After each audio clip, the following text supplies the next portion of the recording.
है, EVM machine धोखा है, लात मारो मौका है, ईवीएम मशीन धोखा है, लात मारो मौका है। बंद करो ईवीएम मशीन बंद करो, रद्द करो ईवीएम मशीन रद्द करो।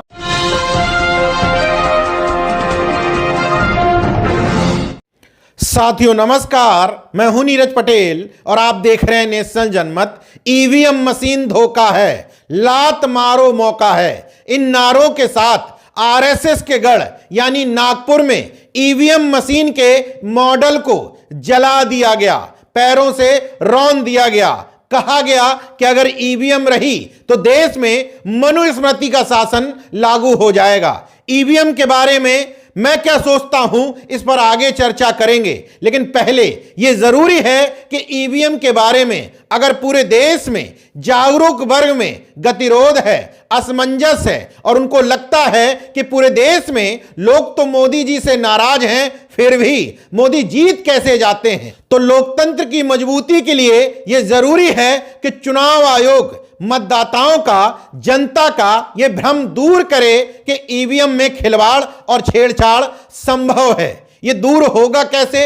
मैं बहुत टेक्निकल व्यक्ति नहीं हूं, इसलिए ना यह समझ सकता हूं ना समझा सकता हूं कि ईवीएम में खिलवाड़ होता कैसे है, क्योंकि मुझे यह बात बहुत समझ में नहीं आती। लेकिन चुनाव आयोग एक बेहद महत्वपूर्ण काम कर सकती है।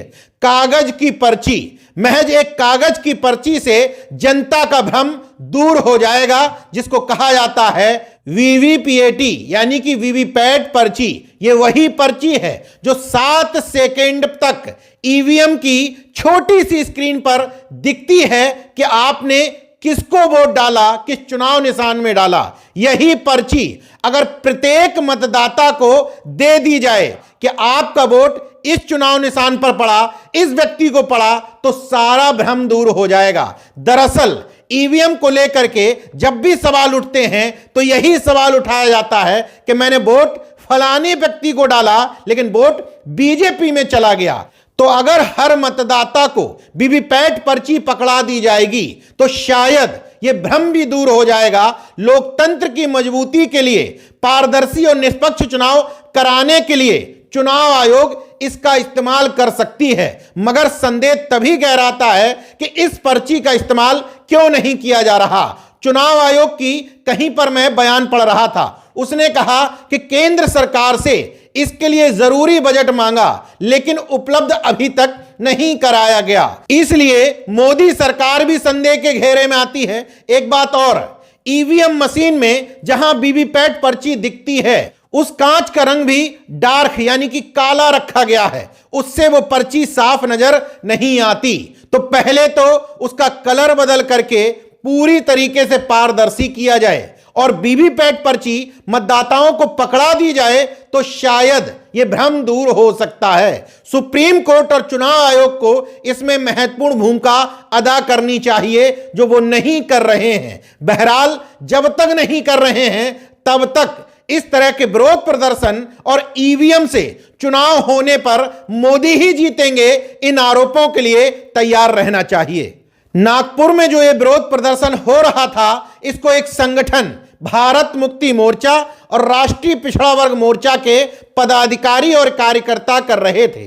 दिल्ली में जो प्रदर्शन हुआ उसमें कोई भी स्थापित राजनीतिक दल का स्थापित नेता मौजूद नहीं था, बल्कि दिल्ली में जो प्रदर्शन हुए उसको लीड कर रहे थे सुप्रीम कोर्ट के advocate Bhanu Pratap Singh, supreme court के एडवोकेट महमूद प्राचा, सुप्रीम कोर्ट के एडवोकेट प्रशांत भूषण, प्रोफेसर रतन लाल, प्रोफेसर सूरज मंडल और पूर्व मंत्री राजेंद्र पाल गौतम जैसे लोग। तब भी नेशनल जनमत का यह सवाल है कि विपक्ष के स्थापित राजनीतिक दलों को अगर ऐसा लगता है वास्तव में कि वो ईवीएम की वजह से हार रहे हैं, तो क्यों नहीं ईवीएम के खिलाफ ऐलाने जंग करते हैं? क्यों नहीं विपक्ष के सारे नेता सड़कों पर आते हैं? खैर, सड़कों पर आने की हिम्मत नहीं तो कम से कम इतना कहें कि अगर ईवीएम से चुनाव होगा तो हम लोकसभा चुनाव में सारी पार्टियां बायकॉट करेंगी। जब नहीं कहा जाता तो नेशनल जनमत का संदेह वहीं बढ़ता है कि कहीं ईवीएम का इस्तेमाल विपक्ष के नेताओं के नकारेपन को दबाने के लिए उनके अंधभक्तों द्वारा तो नहीं किया जा रहा।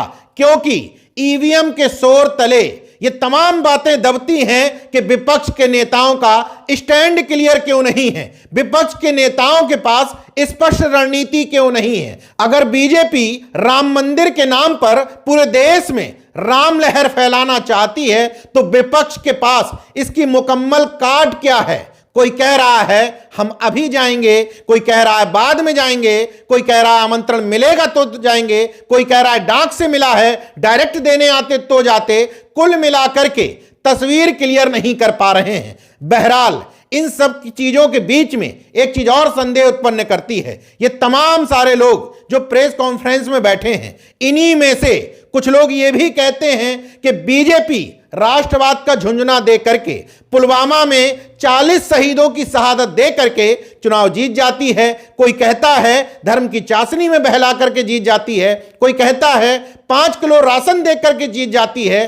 अगर इन सब चीजों की वजह से जीत जाती है, अगर जाति के मुखौटे सामने रख करके जीत जाती है, तो फिर ईवीएम की बदौलत कैसे जीतती है। इन्हीं संदेहों की वजह से मैं सीधे तौर पर ईवीएम को जिम्मेदार नहीं ठहरा पाता, मगर देश की जनता के मन में संदेह उत्पन्न हुआ है अगर ईवीएम के प्रति, तो वीवीपैट पर्ची वो सॉल्यूशन है जिसके दम पर ये तमाम संदेह दूर किए जा सकते हैं। लेकिन ये होगा कैसे? तो मुझे लगता है 2024 का ये लोकसभा चुनाव इन्हीं संदेहों के बीच में संपन्न होगा। एक बात और है, जरा सोच करके देखिएगा, जिन लोगों को लगता है कि ईवीएम हट जाएगी और बैलेट पेपर से निष्पक्ष चुनाव होंगे, तो जरा बैलेट पेपर से जब चुनाव होते थे उस दौर को याद करके देखिए।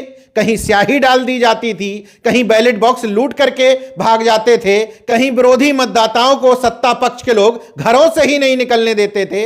बहाने बनाने और रोने को कोई ना कोई बात सामने आ ही जाएगी। बात तब ईवीएम की मानूंगा जब सत्ता पक्ष के मुकाबले विपक्ष बराबरी की तैयारी कर रहा हो, बराबरी से लड़ रहा हो, मुद्दों को स्पष्ट कर रहा हो, साझा रणनीति बना रहा हो, एक दूसरे का वोट बैंक ट्रांसफर करा रहा हो, तब मानूंगा कि ईवीएम की बदौलत बीजेपी चुनाव में गड़बड़ कर रही है। जरा दिल पर हाथ रख करके देखिए और सोचिए, बीजेपी की चुनावी तैयारी के मुकाबले क्या विपक्ष चुनावी तैयारी में आ भी पाया है? देखते रहिए नेशनल जनमत, जागरूक और सजग बने रहिए। जय विज्ञान, जय संविधान, जय लोकतंत्र। धन्यवाद।